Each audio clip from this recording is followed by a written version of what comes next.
عليكم ورحمة الله وبركاته. سبحانك لا علم لنا إلا ما علمتنا إنك أنت العليم الحكيم. رب اشرح لي صدري ويسر لي أمري واحلل عقدة من لساني يفقهوا قولي. رب زدني علما رب يسر ولا تعسر وتمم علينا بالخير. نحمده ونستعينه ونستغفره ونؤمن به ونتوكل عليه ونعوذ بالله من شرور أنفسنا ومن سيئات أعمالنا. من يهده الله فلا مضل له ومن يضلله فلن تجد له وليا مرشدا. ونشهد أن سيدنا وسندنا ومولانا وأولانا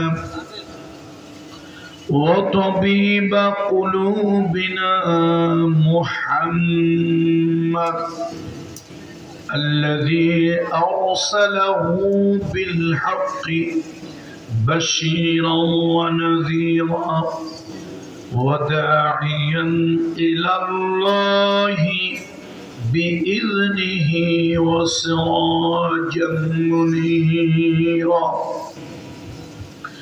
فقد قال الله تعالى في كلامه المجيد والفرقان الحميد.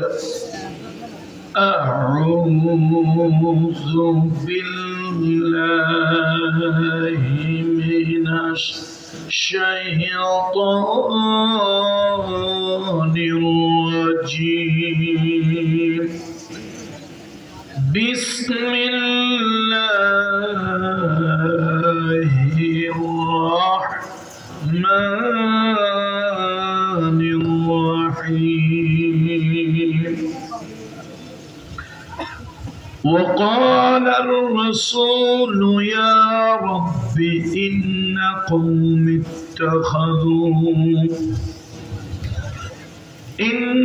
قوم اتخذوا هذا القرآن مهجورا. وكذلك جعلنا لكل نبي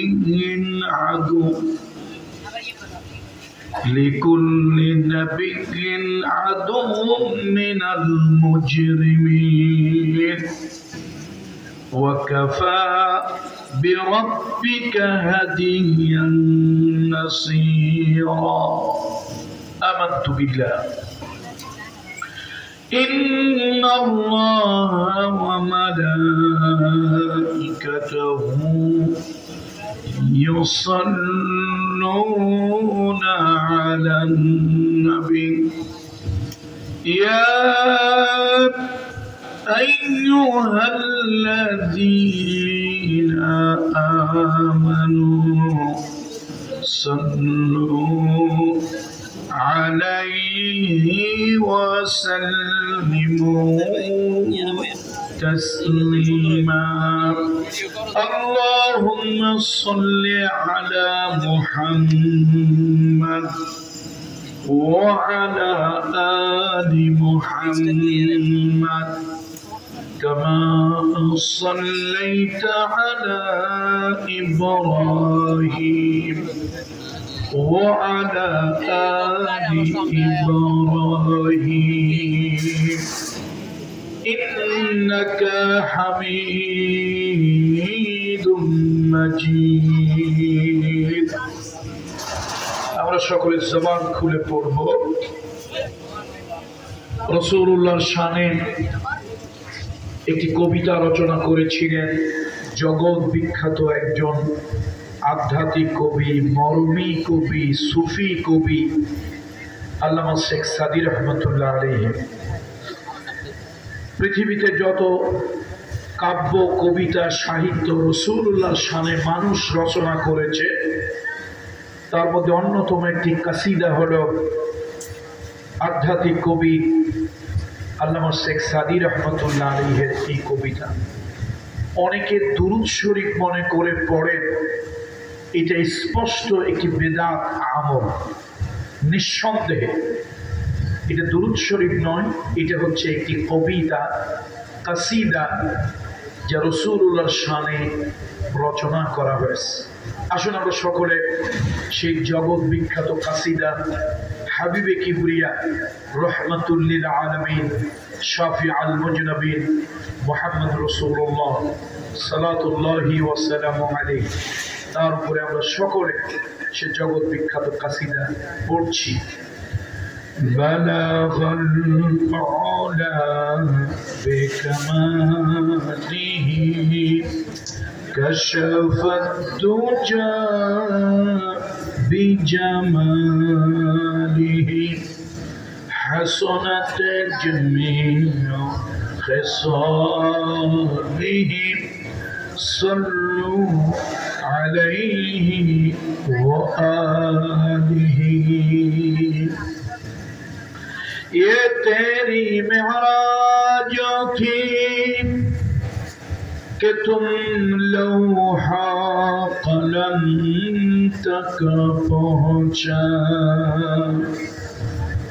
और मेरी मेराज हो कि मैं तेरे कदम तक पहुँचा।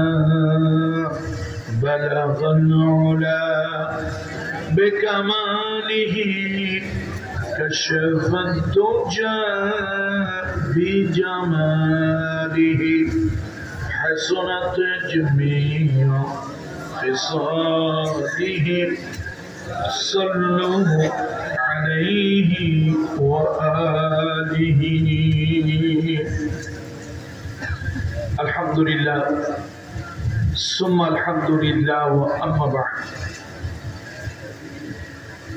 মরহুম দেলওয়ার হোসেন আনসারী রহমতুল্লাহ আলাইহি তার প্রতিষ্ঠিত একটি অরাজনৈতিক সংগঠন, যার নাম হলো বাংলাদেশ ইসলামী মুজাহিদ পরিষদ, সেই অরাজনৈতিক সংগঠন বাংলাদেশ ইসলামী মুজাহিদ পরিষদের কিছু মুজাহিদেরা এবং বাংলা বাজারের ধর্মপ্রাণ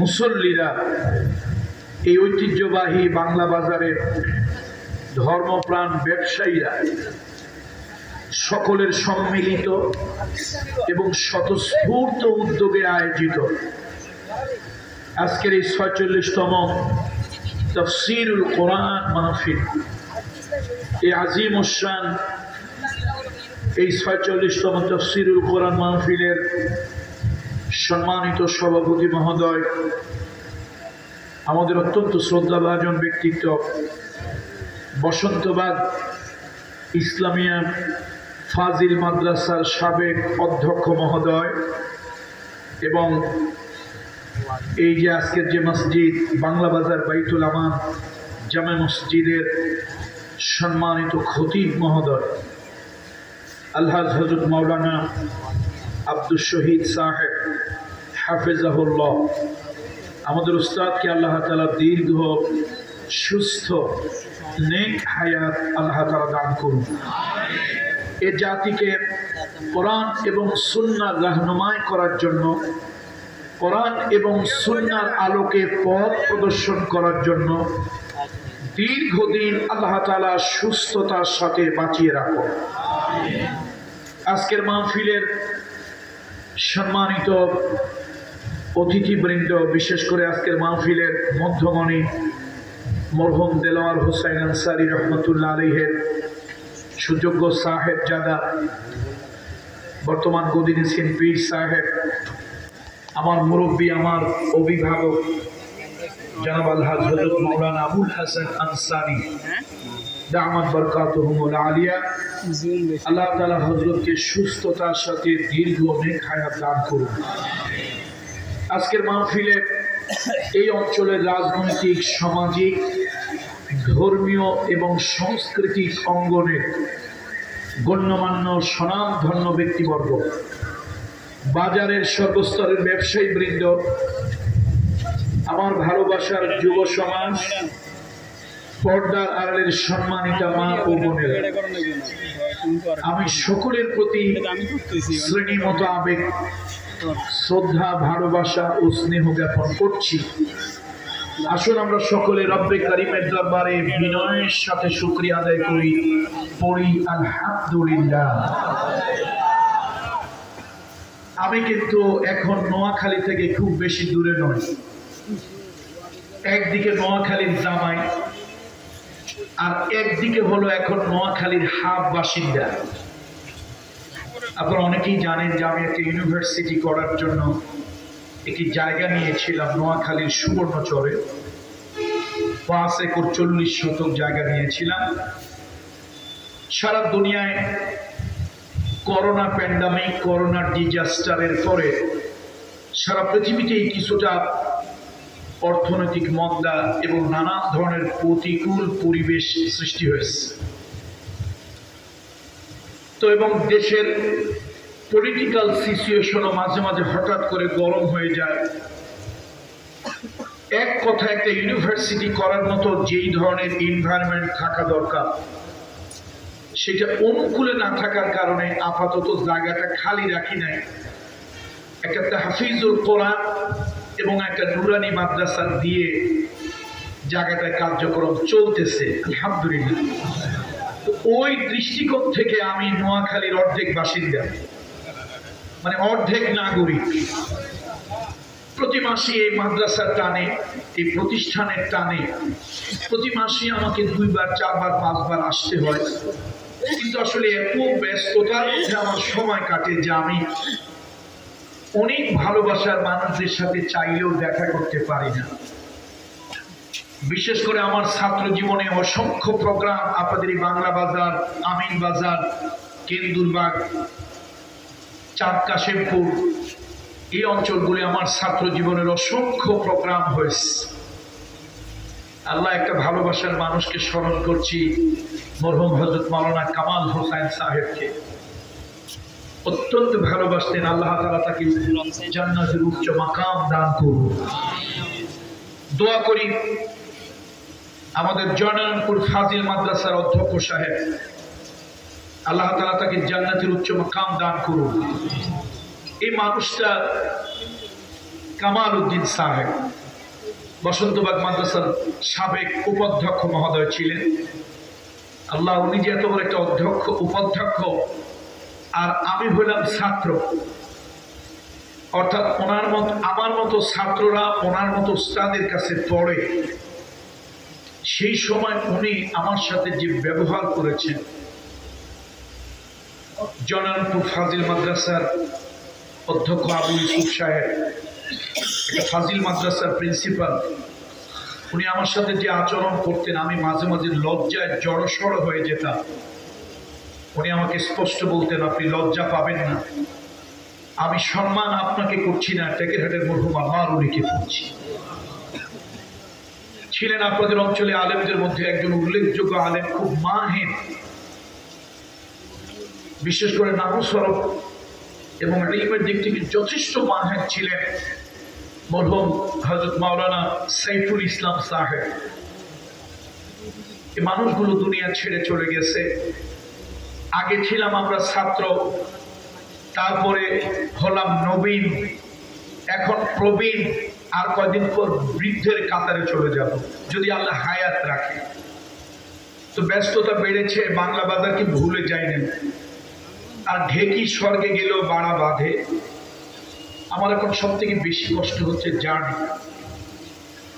এই নানান ব্যস্ততার মধ্যে দেশের বাহিরে আল্লাহর কিছু বান্দারা ভালোবাসে, প্রচন্ড টাইট শিডিউল, তার মধ্যে গত অল্প কিছুদিনের মধ্যে অনেকগুলো দেশ আমি সফর করে এসেছি। বিশেষ করে নবীদের, পয়গম্বরদের স্মৃতি বিজড়িত জর্ডান, অসংখ্য আম্বিয়া আলাইহিস সালাম যে জমিনে শুয়ে আছে এবং মনের খুব ইচ্ছা ছিল বাইতুল মুকদ্দাস মসজিদের কাছে যাওয়া যায় কিনা। প্রায় বাইতুল মুকদ্দাস মসজিদের 30 কিলোমিটারের মধ্যে চলে গিয়েছিলাম, কিন্তু দুর্ভাগ্য পৃথিবীর জালিম, পৃথিবীর অভিশপ্ত, পৃথিবীর ঘৃণিত, পৃথিবীর নিন্দনীয় মানবরূপী ইতর জানোয়ার বর্বর সেই ইসরায়েলিদের বর্বরতার কারণে আমরা কিন্তু বাইতুল মুকদ্দাস মসজিদ পর্যন্ত যেতে পারি। তবে না গেল মনের একটা তৃপ্তি নিয়ে ফিরে এসেছি। এমন এক মহান ব্যক্তির কবরটা সালাম দিয়ে জিয়ারত করার সৌভাগ্য হয়েছে।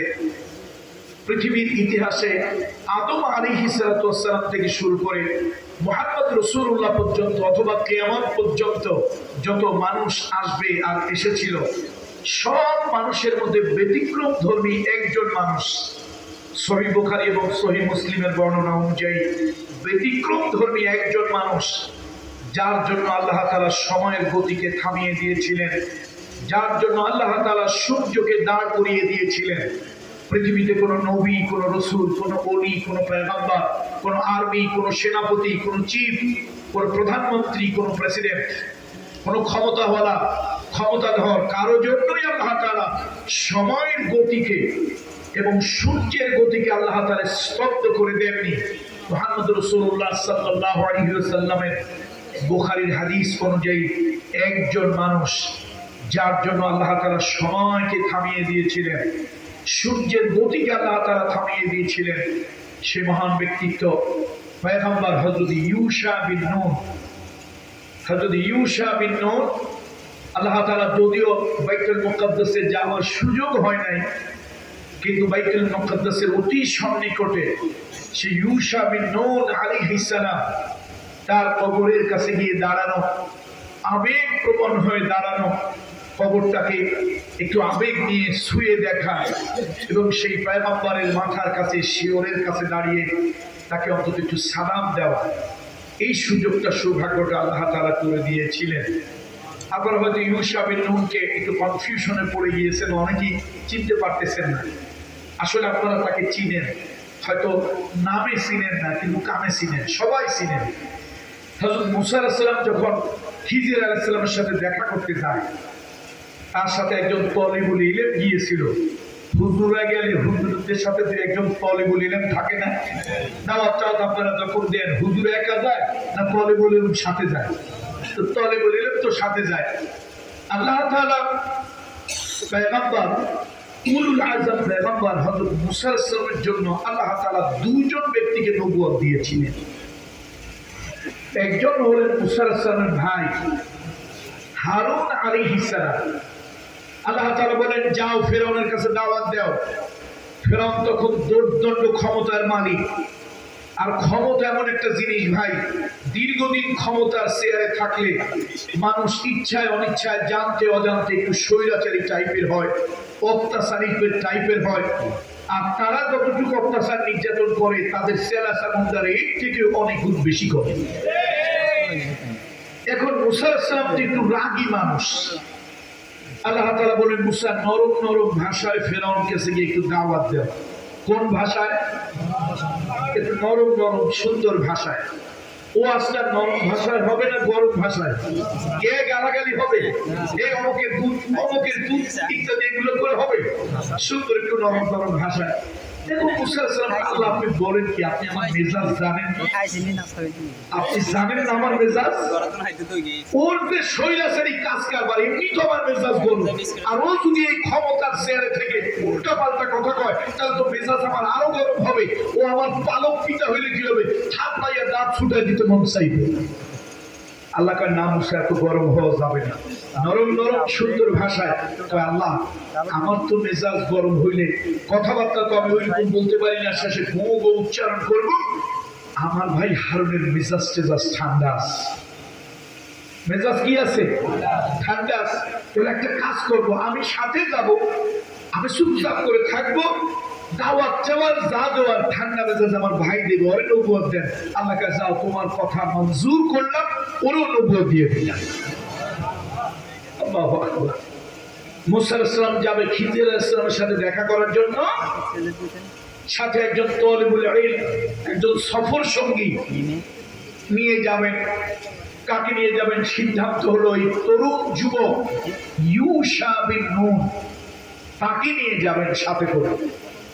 আল্লাহ তাআলা বললেন, মুসা তোমাকে একটু আলাদা ভাবে পথ দেখাবো, সবাইরে পথ দেখাই তাজা জিনিস দিয়ে। আমি আল্লাহ, আমার যে ক্ষমতা আছে, দুনিয়ার সবাই যা করে আমি যদি তাই করি, যে আমি আল্লাহর খোদাইত্ব থাকে কোথায়, বড়ত্ব, মহত্ব, শ্রেষ্ঠত্ব থাকে কোথায়? আমি আল্লাহ তোমার অভিনব কায়দায় পথ দেখাবো। মাছ একটা ধরো, ওইটা ধরে ভালো করে সুন্দর করে ফ্রাই করো, ভাজি করো, দুনিয়ার সবাইকে তাজা জিনিস, জীবন্ত জিনিস পথ দেখায়। আমি আল্লাহ তাআলা তোমার এই মরা জিনিস দিয়ে পথ দেখাই। মুসা আলাইহিস সালাম মাছ ধরলেন, মাছ ভাজলেন, সাথে খাদেম ইউশা বিন নুনকে নিয়ে রওনা হলেন। সে এক বিশাল লম্বা চূড়া ঘটনা, ওটা বলা উদ্দেশ্য আমার নয়। এই যে সাথের খাদেম, খাদেমের নাম কি বলছি? ইউশা বিন নুন।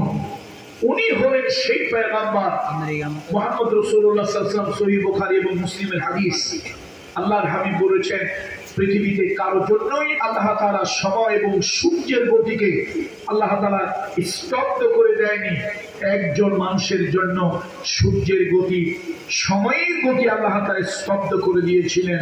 সেই মানুষটা হলো ইউশা বিন নুন। তিনি জালিমদের কবল থেকে, স্বৈরাচারীদের কবল থেকে, দখলদারদের কবল থেকে বাইতুল মুকাদ্দাস মসজিদ যখন উদ্ধার করার জন্য যান, ইউশা বিন নুন টকবগে তরুণ যুবক একজন নবী, টকবগে তরুণ যুবক একজন নবী ইউশা বিন নুন। তিনি কিছু মুজাহিদ নিয়ে, তিনি সাথে কিছু লোকজন নিয়ে রওনা হলেন বাইতুল মুকাদ্দাসের উদ্দেশ্যে। এই যে ইহুদিরা ষড়যন্ত্র, পৃথিবীতে যে কয়জন ইহুদি আছে, আমরা মুসলমানেরা, অন্য ধর্মের লোকদের কথা বলি না, আমরা মুসলমানেরা শুধু এক হইয়া যদি প্রস্রাব করি, তাও বেশি না। ওই যে মেডিকেল টেস্টের জন্য যতটুকু মোটা লাগে, কিসের জন্য? বিভিন্ন অসুখ টসুখ হইলে আপনারা মেডিকেল টেস্টের জন্য একটু ইউরিন দেন না? একটু ভদ্র ভাষায় বলি আর কি, একটু ইউরিন দেন না? ইউরিন একটু ইংরেজি বলে একটু স্মার্ট মনে হয়, তাই তো? একটু স্মার্টনেস লাগে।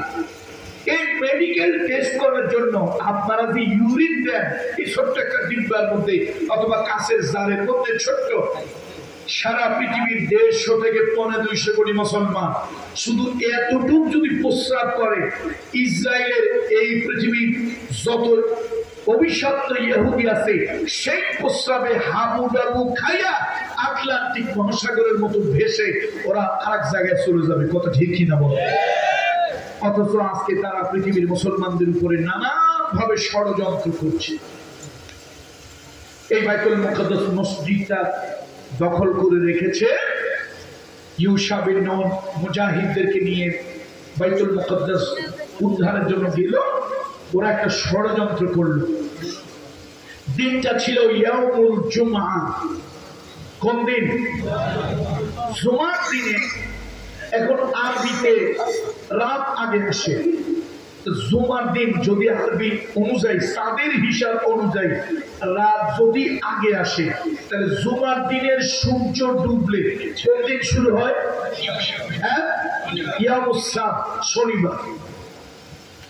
শনিবার আবার ইহুদি ধর্মে সকল ধরনের কাজ কারবার সব কিছু বন্ধ, কিছু করা যাবে না। ইউশা বিন নুন মুজাহিদদেরকে নিয়ে যখন বাইতুল মুকাদ্দাস দখলের চূড়ান্ত পর্যায়ে চলে গেল, শত্রু থেকে উদ্ধার করা, ওরা চিন্তা করলো এই একটা সুযোগ, ষড়যন্ত্র না করলে এদের হাত থেকে আমরা বাইতুল মুকাদ্দাসকে দখল করে রাখতে পারবো না। তারা নানান তাল বাহানা শুরু করলো।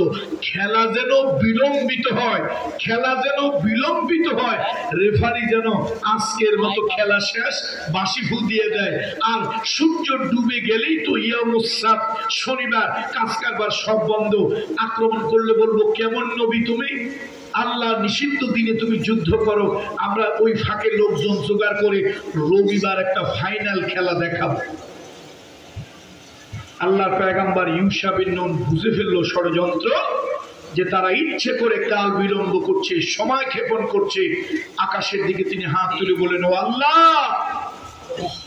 আমি মুজাহিদদেরকে নিয়ে তোমার ইলায়ে কালিমাতুল্লাহ, আল্লাহ তোমার দ্বীনকে বিজয় করার জন্য, এই জালিমদের হাত থেকে মসজিদকে উদ্ধার করার জন্য, তোমার ওয়াহদানিয়তের ঘোষণা দেওয়ার জন্য আমি এই লোকজন নিয়ে এসেছি জিহাদ করার জন্য মুজাহিদদেরকে নিয়ে। আজকে যদি সূর্য ডুবে যায় আমার অটোমেটিক যুদ্ধ বন্ধ করে দিতে হবে, অস্ত্র গুটিয়ে নিয়ে যেতে হবে।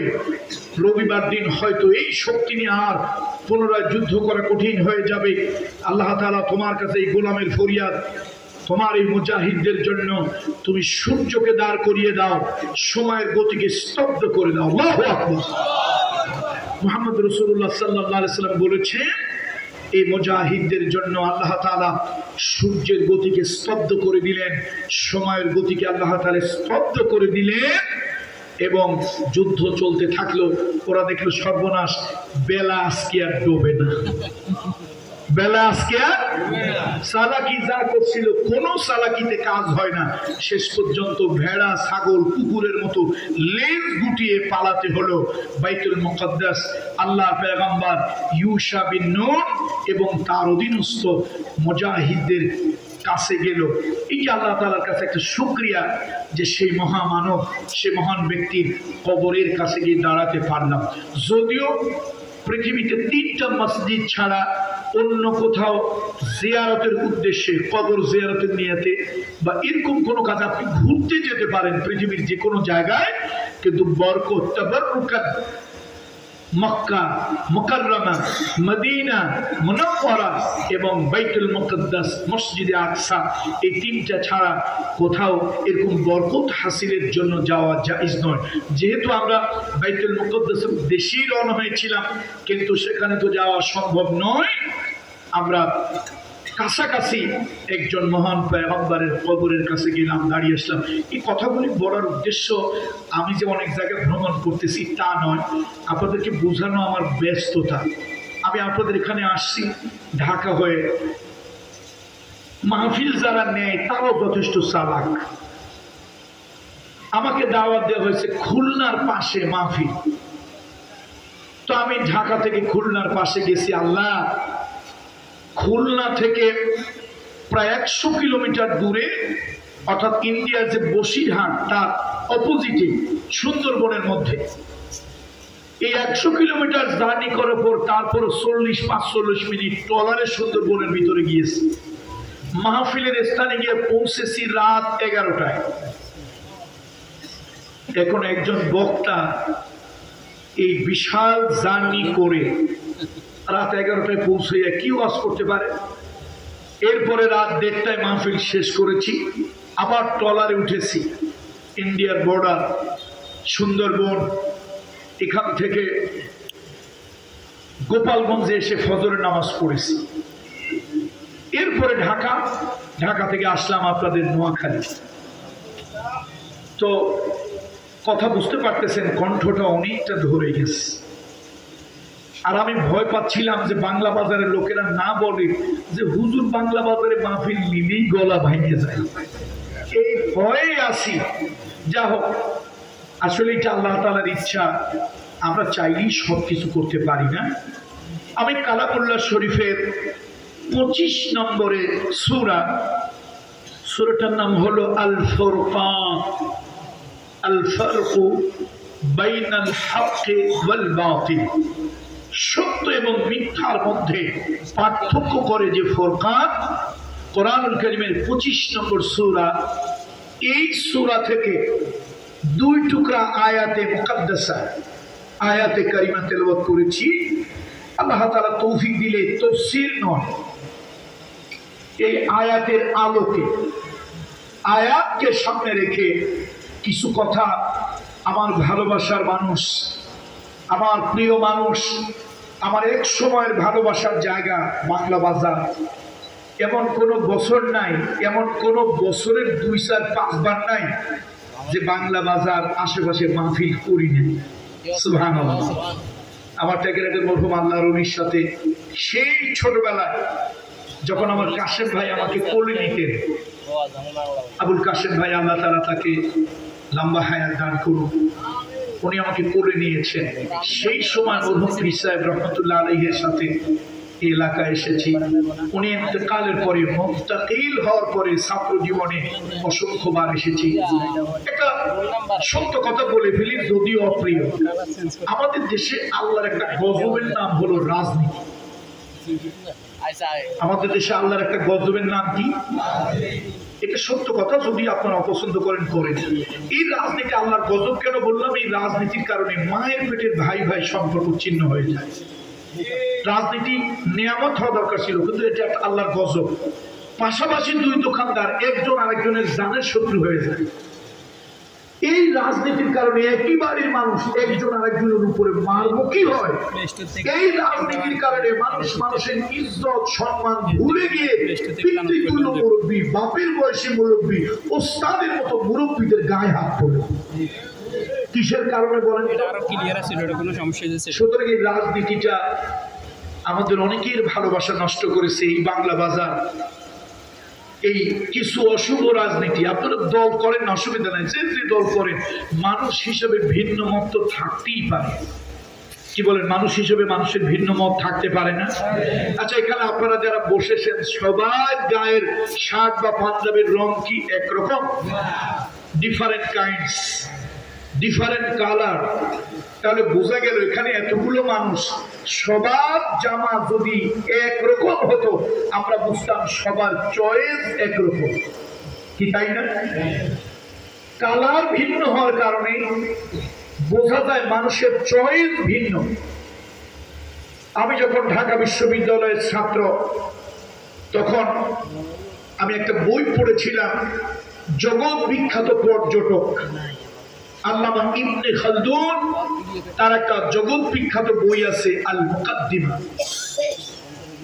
আল্লামা ইবনে খালদুনের এই বই পড়েছিলাম। ইবনে খালদুন হচ্ছেন সেই মুসলিম পর্যটক, পৃথিবীর বিভিন্ন জায়গায় তিনি যেতেন, ঘুরে বেড়াতেন। তিনি যখন এই ভারতীয় উপমহাদেশের দক্ষিণ পূর্ব এশিয়ায়, সাউথ এশিয়া, ইস্ট, আমরা আরবিতে বলি জুনুব এশিয়া, এই দক্ষিণ পূর্ব এশিয়ায় ইবনে খালদুন যখন এলেন, তখন তিনি অবাক হলেন। কেন অবাক হলেন? চায়নায় গিয়ে তিনি দেখলেন চীনের সব মানুষ একরকম, এক সাইজ, একরকম চোখ, একরকম নাক, একরকম চেহারা, একরকম উচ্চতা। তিনি যখন অন্যান্য এলাকায় গেলেন, সব এলাকার মানুষ, তাদের মধ্যে একটা সিমিলারিটি আছে, একটা সাদৃশ্যপূর্ণ আছে। একমাত্র বৈসাদৃশ্য, ডিসপ্যারিটি, ভিন্নতা হলো এই সাগর পারের মানুষগুলো। বাপ একজন, মা একজন, সন্তান 6টা, এক ছেলে লম্বা, এক ছেলে খাটো, এক ছেলে কালা, এক ছেলে শাপলা, এক ছেলে সুন্দর। কথা কি সত্য না মিথ্যা? উনি অবাক হয়ে, ইবনে খালদুন যখন দেখলেন যে একই বাপ, একই মা, একই মায়ের গর্ভ থেকে 5টা সন্তান, 5 রকম, একই বাপের ঔরসে জন্ম নেওয়া 5টা সন্তান 5 রকম, তখন উনি একটা মন্তব্য করেছিলেন, ইখতিলাফুল আলওয়ানে, ইখতিলাফুল আলওয়ানে তাদুল্লু আলা ইখতিলাফুর রায়। এই যে দেহের গড়ন আর দেহের রং, এই দেহের ওজন আর রঙে যখন পার্থক্য, একই বাপের 5 সন্তান, আমার মনে হয় এই এলাকার মানুষের, এই সাগর পারের মানুষগুলোর মতো একরকম না, মতো 5 রকম। পৃথিবীর অন্য এলাকার মানুষ কাউকে ফুলের মালা দিতে সময় লাগে, চিন্তা ভাবনা করে দেয়, আবার জুতার মালা দিতেও চিন্তা ভাবনা করে দেয়। কিন্তু আমরা সাগর পারের মানুষগুলি, দক্ষিণ পূর্ব এশিয়ার মানুষগুলি এতটা উগ্র, আমরা ভালোবেসে কাউকে ফুলের মালা দিতেও সময় লাগে না, আবেগে ইমোশনাল হয়ে। আবার আমরা সেই মানুষগুলি কাউকে ক্ষমতার থেকে জোর করে নামাইয়া জুতার মালা দিতেও সময় লাগে না। তাহলে আমরা একটু ভিন্ন টাইপের, দক্ষিণ পূর্ব এশিয়ার মানুষ আমরা একটু ভিন্ন টাইপের। এই জন্য আসুন, রাজনীতির জায়গায় থাক, আমরা ম্যান ইজ সোশ্যাল এনিমাল, আমরা সামাজিক প্রাণী, সামাজিক মানুষ। সব থেকে আমাদের বড় পরিচয় আমরা মুসলমান। সবথেকে বড় পরিচয় কি? সেই মুসলমান। কুনু ইবাদাল্লাহি ইখওয়ানা, আমরা আসুন পরস্পর দ্বীনের জন্য, আল্লাহর জন্য, ইসলামের জন্য একে অপরের ভাই হয়ে যায়। বিভেদ তো শুধু রাজনীতি না, বিভেদ টুপিওয়ালায় টুপিওয়ালা আছে, টুপিওয়ালা বিভেদ আছে না? এই আমাদের টুপিওয়ালাই, এক টুপিওয়ালা আসলে আর এক টুপিওয়ালা গিয়া কিছু সন্ত্রাসী, কিছু উচ্ছৃঙ্খল, কিছু সুদখোর, কিছু মদখোর তাদের কাছে গিয়ে শেল্টার নেয়, আর আমাদের বিরুদ্ধে ওই টুপিওয়ালারা নানা ধরনের মন্তব্য আর বক্তব্য করে। কথা ঠিক কিনা বলে? সুতরাং আমাদের এই সমাজটা একেবারে নষ্ট হয়ে গিয়েছে। না হলে বাংলা বাজার হয়তো যেই বিশ্ববিদ্যালয়ের জন্য জায়গা সুবর্ণচরে নিয়েছিলাম, অত জায়গা না হলেও এরকম একটা প্রতিষ্ঠানের জন্য জায়গা হয়তো বাংলা বাজারই নিতে পারতাম বা এই বেগমগঞ্জেই নিতে পারতাম। কিন্তু দুর্ভাগ্য, আপনাদের রাজনৈতিক মানে পারস্পরিক প্রতিহিংসা, রাজনৈতিক পরস্পরের প্রতি যেই উগ্র মনোভাব সত্যি আমাকে দমিয়ে দিয়েছে। আল্লাহ তাআলার কাছে দোয়া করি, রাজনীতি নয়, মানবতা, মনুষ্যত্ব, ভালোবাসা, আন্তরিকতা আল্লাহ তাআলা আপনাদের মধ্যে গালিব করে দিক, বিজয় করে দিক, বলি আল্লাহুম্মা আমিন। সবার উপরে মানুষ সত্য, তার উপরে নাই। সুতরাং আমরা মানুষকে মানবতা দিয়ে, ভালোবাসা দিয়ে, মনুষ্যত্ব দিয়ে আমরা জয় করার চেষ্টা করব। আল্লাহ তাআলা সেই তৌফিক গুলো আমাদেরকে দান করুন। 25 নম্বর সূরা, যে আয়াতে কারিমা আমি তেলাওয়াত করেছি, 30 নম্বর। আল্লাহ তাআলার হাবিব মুহাম্মদ রাসূলুল্লাহ সাল্লাল্লাহু আলাইহি ওয়াসাল্লাম আল্লাহর আদালতে কিয়ামতের ময়দানে আপনার আর আমার বিরুদ্ধে একটা নালিশ দেবে। আপনার এবং আমার বিরুদ্ধে আল্লাহর হাবিব কিয়ামতের ময়দানে একটা মামলা দায়ের করবে। নাউযুবিল্লাহ। মামলাটা কি? وقال الرسول يا ربي إن قومي اتخذوا هذا القرآن مهجورا। আল্লাহ তাআলা, আমার এই জাতি তোমার এই কোরআনকে পরিপূর্ণভাবে ত্যাগ করেছিল, কোরআনকে বাদ দিয়েছিল। আল্লাহর আদালতে নালিশ রহমতের নবী মুহাম্মদ রাসূলুল্লাহ আপনার বিরুদ্ধে, আমার বিরুদ্ধে দেন। আমার বাংলা বাজারের বেগমগঞ্জের ভাইদেরকে বলি, হৃদয় থেকে আবেগ নিয়ে, ভালোবাসা নিয়ে বলি, এই দুনিয়ার বাদী যত শক্ত হয়, মামলা তত কঠিন হয়। বলেন তো আমার সাথে সবাই, বাদী যত কঠিন হয়, মামলা তত, অথবা বাদী যত শক্ত হয়, মামলা তত। মামলার মেরিট আছে, ধারা আছে, কিন্তু বাদীটা হলো দুর্বল, এই মামলার রেজাল্ট ভালো আসবে না। বাদী কি? কথা বলেন না আপনারা, বাদী কি? দুর্বল। মামলার মেরিট আছে, এই মামলায় সে দারুণ বিচার পেতে পারে, কিন্তু বাদীটা দুর্বল হওয়ার কারণে তার বিচার পাওয়ার আশা। বাদীটা খুব শক্ত, মামলার ধারা অত কঠিন না, কিন্তু বাদী শক্ত, কঠিন বাদী। আচ্ছা বলেন তো, মামলাটা সহজ হবে না কঠিন হবে? কঠিন হবে কেন? বাদী কঠিন, বাদী বড় শক্ত, পাকা খেলোয়াড়, এই জন্য মামলা। দেখেন, কিয়ামতের ময়দানের কথা যদি বলে, কিয়ামতের ময়দানে লক্ষ কোটি মানুষ, লক্ষ কোটি মানুষ, সেই মানুষের ভিতরে সেদিন একজন মানুষ যার ক্ষমতার দাপট থাকবে। আল্লাহ কিয়ামতের আদালতে সবাই যখন বলবে ইয়া নফসি ইয়া নফসি, ওয়া ইয়াকুলু আদম সফিউল্লাহ ইয়া নফসি ইয়া নফসি, ওয়া ইয়াকুলু নূহ নবী আল্লাহ ইয়া নফসি ইয়া নফসি, ওয়া ইয়াকুলু ইব্রাহিম খলিলুল্লাহ ইয়া নফসি ইয়া নফসি। হায় আমার কি হবে, হায় আমার কি হবে? সেই সময় একজন লোক দৌড়াবে আর বলবে রব্বি হাবলি ইয়া উম্মতি, রব্বি হাবলি, ও উম্মতি, আল্লাহ আমার উম্মত, এটা নিয়ে তিনি কাঁদবেন। কিয়ামতের ময়দানে আল্লাহ তাআলা যখন কাহ্হার হবেন, আল্লাহ তাআলা যখন জব্বার হবেন, আল্লাহর আরশের সামনে সিজদায় পড়ে কাঁদবেন, আল্লাহ তাআলা রাত থামবে। যে মহামানবের সম্মানে, সেই মহামানব হলেন মুহাম্মদুর রাসূলুল্লাহ সাল্লাল্লাহু আলাইহি ওয়াসাল্লাম। সেই কিয়ামতের ময়দানে এত পাওয়ারফুল পয়গম্বর আপনার আর আমার বিরুদ্ধে নালিশ দেবে, তাহলে বাদী হলো মুহাম্মদুর রাসূলুল্লাহ, বিবাদী আসামি হইলাম আপনি আর আমি, আর বিচারক হলেন স্বয়ং আল্লাহ সুবহানাহু ওয়া তাআলা। বলেন সুবহানাহু ওয়া তাআলা। আল্লাহ হইলেন বিচারক, মুহাম্মদুর রাসূলুল্লাহ হইল মামলার বাদী, আর আসামিকে আপনি আর আমি। এখন আপনার দৃষ্টিতে কি মনে হচ্ছে, বাদী কি শক্ত না দুর্বল? বাদীর কি ভিত্তি, পায়ের নিচে মাটি আছে না নাই? আল্লাহ। তাহলে আমার বাংলা বাজারের ভাইরা, কে কোন দল করেন আমি জানি না, জানা দরকারও নাই। কে কোন মানসিকতার তাও জানি না, জানা দরকার নেই। আমরা মানুষ, মুহাম্মদ রাসূলুল্লাহর উম্মত।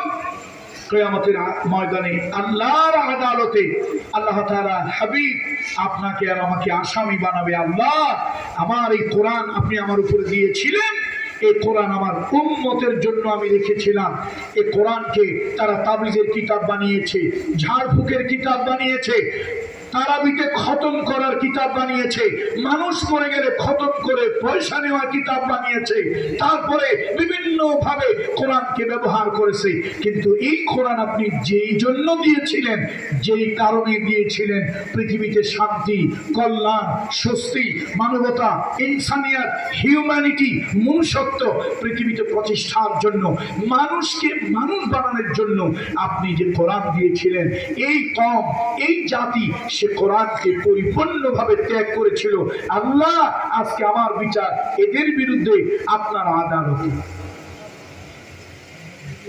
আচ্ছা ভাইজান, আমি হইলাম এক পার্টির ক্যাডার, আপনি হলেন আর এক পার্টির লিডার। আমি হইলাম এক পার্টির ক্যাডার, আপনি হলেন আর এক পার্টির। এখন যত ক্যাডার আর লিডার হই, কিয়ামতের ময়দানে ক্যাডারগিরি লিডারগিরি চলবে? চলা সম্ভব না অসম্ভব? তাহলে ওই কিয়ামতের ময়দান যারা বিশ্বাস করি, পরকাল যারা বিশ্বাস করি, আল্লাহর আদালত যারা বিশ্বাস করি, এখন থেকেই তাদেরকে সিদ্ধান্ত নিতে হবে, আমি কি কোরআনের পক্ষে থাকব না বিপক্ষে যাব? আমি কি কোরআন গ্রহণ করব না আমি কি কোরআন বর্জন করব? আমি কি কোরআনকে আমার জীবন চলার পথে সমাধান হিসাবে নেব, নাকি এই কোরআনকে আমি শুধু তাবিজের কিতাব আর সুমা খাওয়ার কিতাবে গ্রহণ করব? কি হিসাবে করব? কোন হিসাবে কোরআনকে নেব?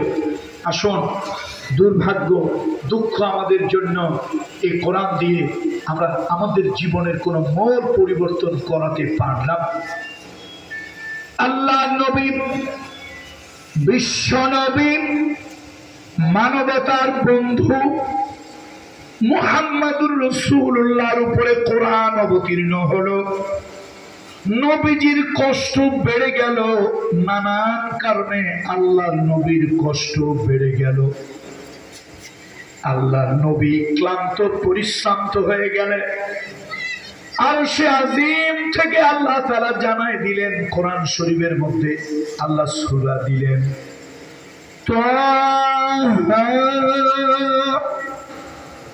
মা আনজালনা আলাইকাল কুরআন লিতাশকা। তাহা মা আনজালনা আলাইকাল কুরআন লিতাশকা। হাবিব, বন্ধু, এই কোরআন আপনার উপর এই জন্য অবতীর্ণ করি নাই, কোরআন আপনার কষ্টের কারণ হবে, মুসিবতের কারণ হবে, সেই জন্য কোরআন দেই নাই। কোরআন দিয়েছে, কোরআন আপনার ভাগ্যের পরিবর্তন করে দেবে। আজকে মুসলমান এই কোরআনের কথা বলে না, কোরআনের কথা বলতে চায় না। আজকে প্রশাসনের কাছে বড় দুঃখ করে বলি, এই গত মাহফিলে সেই সুন্দরবনের মধ্যে প্রশাসনের লোকজন আসছে, তারা আসছে মাহফিল বন্ধ করে দেবে। গণ্যমান্য লোক, উপজেলার চেয়ারম্যান, স্থানীয় চেয়ারম্যান লোকজন আসছে, মাহফিল বন্ধ করে দেবে। আমি আর আমির হামজা বক্তা। তো এখন আমি প্রশাসনের লোকদেরকে, সব দলীয় লোকদেরকে বললাম, আপনারা একটু বসেন, আমি 10টা মিনিট কথা বলবো। আপনারা তো আমার কথা শুনবেন না, আমি আপনাদেরকে একটু কথা শোনাবো। তখন তাদেরকে সামনে নিয়ে বললাম, ভাই, কিয়ামতের ময়দানে আল্লাহর আদালতে কি জবাব দেবেন? দেশে কেসিনিও হয়, জুয়া হয়, যাত্রা হয়, নানান ধরনের উল্টাপাল্টা কাজ কারবার হয়। আপনারা সেগুলি বন্ধ করে দেওয়ার জন্য এত তৎপরতা দেখান না। আপনাদের মাথা যত গরম, তাফসীর মাহফিল শুনবেন। কোন মাহফিল? আমি বললাম, দেখেন, তাফসীরটাই আপনাদের দৃষ্টিতে তাফসীর মাহফিলের রাজনীতি হয়, এছাড়া আর কি বলেন তো? এই রাজনীতির কথাটা যদি বাদ দেন, তাহলে তাফসীর মাহফিলে খারাপ কিছু হয় একটা কথাও কি কারো জবান দিয়ে বের হতে পারবে? সবাই চুপ করে আসছে। আমি বললাম, না, তারা বলতে পারবেন না যেখানে অন্য খারাপ কিছু হয়। শুধু একটা বলবেন, তাফসীর মাহফিলে, কোরআনের তাফসীর মাহফিলে কি হয়? রাজনীতি। আচ্ছা, এই একটা শব্দ বাদ দিলাম, আর কোনো খারাপ দিকটা আপনারা বলতে পারেন না। এবার আমি আপনাদেরকে বলি, ওই একটা শব্দ আমিও বাদ দিলাম, মাহফিলে রাজনীতি হয়। এবার আমি আপনাদেরকে বলি, মাহফিলে কি কি হয়। প্রথম হলো নামাজের কথা হয়। কি মাহফিলগুলোতে কি হয় বলেন তো? আপনারা নামাজ পড়বেন না, বড় মহাপাপের কাজ। যা বাপ মায়ের ভুল করছে, পূর্বের মুরব্বীরা, নামাজ তো দূরের কথা, ভুলে পশ্চিম দিকে আষাঢ় পাশাড়ও খাবেন না। এই কথাই তো ওয়াজে বলা হয় নাকি? হ্যাঁ, এই কথা বলা হয় না ওয়াজে? নামাজ বড় একটা খারাপ ইবাদত, খারাপ কাজ। বাপ মায়ের পূর্বের মুরব্বীরা যা পড়ার করছে, ভুলেও আপনারা পড়বেন না। আর যদি কখনো আষাঢ় পাশার স্লিপ খাইয়া পড়েন, পূর্বে দক্ষিণে উত্তরে পড়বেন, ভুলেও পশ্চিম দিকে পড়বেন না। এরকম কথা তো ওয়াজে বলা হয় নাকি? তাহলে যে ওয়াজি হোক, কিসের কথা বলা হয়? নামাজের কথা বলা হয়, রোজার কথা বলা হয়, হজের কথা বলা হয়। এবার আসে, বড়দেরকে সম্মান করো, ছোটদেরকে স্নেহ করো, মুরব্বীদেরকে ইজ্জত তাজিম করো, ছোটদেরকে স্নেহ করো। ওয়াজের মাহফিলে এই কথাগুলি বলা হয় না হয় না? এরপরে আসে পরিবেশের ব্যাপারে। আপনারা গাছ কাটেন, আপনারা পলিথিন দিয়া পরিবেশ নষ্ট করেন, আপনারা নানানভাবে সমাজটাকে, পরিবেশটাকে দূষিত করেন। ওয়াজ মাহফিলে পরিবেশের ব্যাপারে কথা বলা হয়। রাসূলুল্লাহ বলেছেন, আল্লাহ নবী বলেছেন, তুমি যদি নিশ্চিত থাকো আগামীকালকের কিয়ামত, এটা নিশ্চিত যদি থাকো, এমত অবস্থায় তোমার কাছে একটা বীজ আছে, চারা আছে, তুমি নিশ্চিত আগামীকালকে কিয়ামত, তাহলেও তুমি ওই চারাটা, ওই বীজটা মাটিতে পুঁতে দাও। এই যে পরিবেশের এত সুন্দর কথা, এই কথাগুলো ওয়াজ মাহফিলে হয়। মায়েরা শরীরটা ভালো রাখার জন্য, টাইট ফিট রাখার জন্য বাচ্চাদেরকে দুধ খাওয়ায় না, কোলে নেয় না। কুত্তার বাচ্চা কোলে নেয়, মানুষের বাচ্চা কোলে নেয় না, চাকর বাকর দিয়ে পালায়। এই যে মাতৃদুগ্ধ, ব্রেস্ট ফিড, এটা যে সন্তানের জন্য উত্তম আদর্শ খাদ্য, এগুলি ওয়াজে হয় নাকি হয় না? ছেলে পেলেগুলি যেন উশৃঙ্খল না হয়, বাবা, ইয়াবা, মদ, গাঁজা এগুলো যেন না ধরে, সে কথাগুলি কোথায় হয়? ওয়াজে হয়। আচ্ছা, এবার আপনি গুনে গুনে দেখেন তো, আপনার ভাষায় শুধু রাজনীতিটার কথা বাদ দিলে ওয়াজ মাহফিলে খারাপ হয়। হ্যাঁ বলে, হুজুর খারাপ তো হয়। আরে খারাপ হয়, তাহিরির ওয়াজে ঝাঁকা নাকা জিকির হয়। তাহিরির ওয়াজ ছাড়া ঝাঁকা নাকা জিকির তো সব জায়গা হয় না, হয় নাকি? শায়েখ আহমদুল্লাহর মতো লোকেরা ইলমি কথা বলে, অনেকেই আছে ইলমি কথা বলে। হয়তো তাহিরিরা আপনাদের পোলাপানদেরকে একটু ঝাঁকা নাকা ড্যান্স মার্কা জিকির শেখায়, এই তো খারাপ। তাহলে ভাইরা, বাংলা বাজারের ভাইদেরকে বলি, আপনারা আমার ভাই, আপনারা আমার বন্ধু। এই বাংলা বাজারের জন্য আমার মায়া অনেক বেশি, বেগমগঞ্জের জন্য। কেন? আমার মরহুম ওয়ালিদ সাহেব টেকেরহাটের মরহুম আল্লাহর ওলি ইন্তেকালের পূর্বে আমি ছোটবেলায় সর্বপ্রথম যখন একটু বুঝ হয়, প্রথম এসেছি এই নোয়াখালীতে এবং প্রথম এসেছি আপনাদেরই অঞ্চলে। সেই ছোটবেলার কথা। এরপরে মরহুমের ইন্তেকালের পরে আমি যখন ছাত্র পড়াশোনা করি, মাঝে মাঝে দু একটা মাহফিল করি, সেই সময় আপনাদের এলাকায় এসে সে ভালোবাসার দাবিগুলো নিয়ে বলি, আসো সব জায়গায় আমরা সংকীর্ণতা ডেকে আনবো না। ওয়াজের মাহফিল রাজনীতি হয়, এটা প্রশাসনের মাথা ব্যথা। তাহলে আমি প্রশাসনকে বলবো, রাজনীতি যেখানে হয় না সেই মাহফিলগুলো নিয়ে আপনাদের এত বাধা কেন, এত নিষেধাজ্ঞা কেন? দুনিয়ার কত অকাম হয় সেগুলি আপনাদের দৃষ্টি যায় না। আপনারা কাঠের চশমা, লোহার চশমা পরে ঘোরেন। এই যে গত কয়েকদিন আগে ফরিদপুরে যে দুর্ঘটনা ঘটলো, ফরিদপুরে জীবন্ত দুইটা ছেলেকে পিটিয়ে মেরে ফেলা হলো। আমার অন্তত 1 লক্ষ বক্তৃতা ইউটিউবে, সোশ্যাল মিডিয়ায় কম করে হলো 1 লক্ষ বক্তৃতা কামরুল ইসলাম সাহিদের আছে। আমি আল্লাহর শুকরিয়া আদায় করি, মরহুম আল্লাহর ওলি টেকেরহাটের আল্লাহর ওলি, আমার কোনো ইলমের যোগ্যতা নাই। টেকেরহাটের মরহুম আল্লাহর ওলির দোয়া, 17 বছর বয়সে আমি স্টেজে উঠেছি, আজকে জীবনের 52 বছর। আমার অন্তত লক্ষ বয়ান আছে। আমি কোনোদিন সাম্প্রদায়িক উস্কানি দেই নাই, আমি কোনোদিন অন্য ধর্মের মানুষের উপরে উস্কানি দিয়ে কথা বলি নাই। আমার কারণে বাংলাদেশে একদিনের জন্য কোথাও সাম্প্রদায়িক সম্প্রীতি নষ্ট হয় নাই। আমার কারণে কোথাও ধর্মে ধর্মে কোনোদিন কোনো জায়গায় আগুন লাগে নাই, কোনো ধরনের মারামারি হয় নাই। বরং নাসিরনগরে, ব্রাহ্মণবাড়িয়ার নাসিরনগরে যখন হিন্দু মুসলিম দাঙ্গা হয়েছে, সেই দাঙ্গায় আমার বক্তব্য হিন্দুরা নিয়েছে, ওখানে বিশাল হিন্দু জনগোষ্ঠী আছে। পরের বছর আমার যখন মাহফিল, বিশাল তফসির, প্রশাসন আমাকে মাহফিল করতে দেবে না। এলাকার হিন্দুরা গিয়ে বলেছে যে গতবার যে হুজুরটা আসছিল তিনি তো তাদের কোরআন হাদিস দিয়ে ওয়াজ করেছে, কিন্তু কোরআন এবং হাদিসে অন্য ধর্মের মানুষের প্রতি যে সম্প্রীতি, সহনশীলতা, আমরা সেই হুজুরকে চাই। মুসলমানরা যদি না করায় আমরা পয়সা দিয়া এইরকম ওয়াজ দিয়ে আমরা এসে কথা শুনব।